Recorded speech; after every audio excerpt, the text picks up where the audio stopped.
एक अजीब रात की घटना। एक बार की बात है, एक छोटे गांव में एक युवक नामक राज रहता था। राज बहुत ही बेहद उत्साही और साहसी था। उसे डरने की बिल्कुल भी आदत नहीं थी। एक दिन उसे अपने गांव के निकट के जंगल में एक अजीब सी ध्वनि सुनाई दी। वह ध्वनि की ओर चला गया। जंगल में गहरी चिंगारी की रोशनी और अंधेरे के बीच राज ने एक पुराने मंदिर को देखा। वहां एक पुरानी मंदिर की खिड़की से ध्वनि आ रही थी। धीरे धीरे उसने वहां के नजारे देखने के लिए खिड़की के बाहर जाकर खड़ा हो गया। खिड़की के अंदर राज को एक अद्भुत और भयानक दृश्य दिखाई दिया।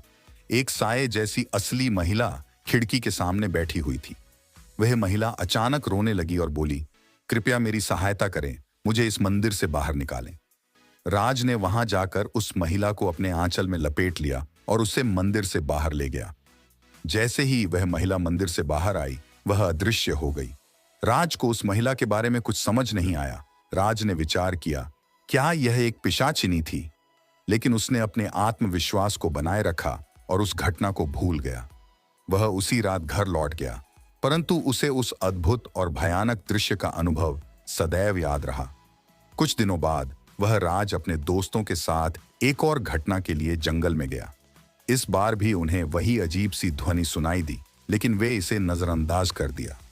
जब वे मंदिर के पास पहुंचे तो उन्होंने देखा कि उसी खिड़की के पास एक और व्यक्ति अपने आप को रोते हुए बैठा हुआ है। राज की दोस्तों ने उसे कहा, चलो हमें यहां से जल्दी निकलना चाहिए। लेकिन राज ने उन्हें रोका और कहा, नहीं, हमें उसकी मदद करनी चाहिए। उन्होंने वहां जाकर उस व्यक्ति को उठाया और मंदिर से बाहर ले गया। जैसे ही वे मंदिर के बाहर आए, उस व्यक्ति का रूप बदल गया।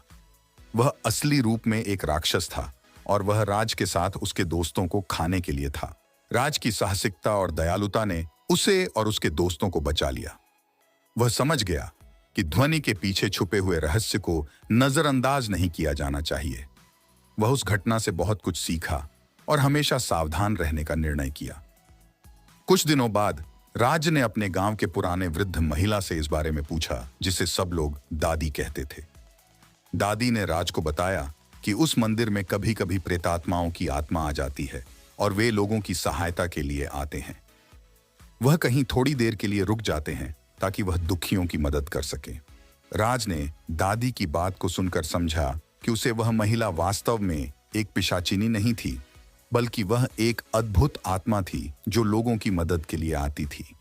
इस अनुभव से राज ने यह सीखा कि हमें किसी भी परिस्थिति में डरने की बजाय साहस और दयालुता से काम लेना चाहिए। वह जीवन में हर कठिनाई का सामना करने के लिए तैयार रहने का निर्णय किया और हमेशा दूसरों की मदद के लिए हाथ बढ़ाने का आशीर्वाद लिया।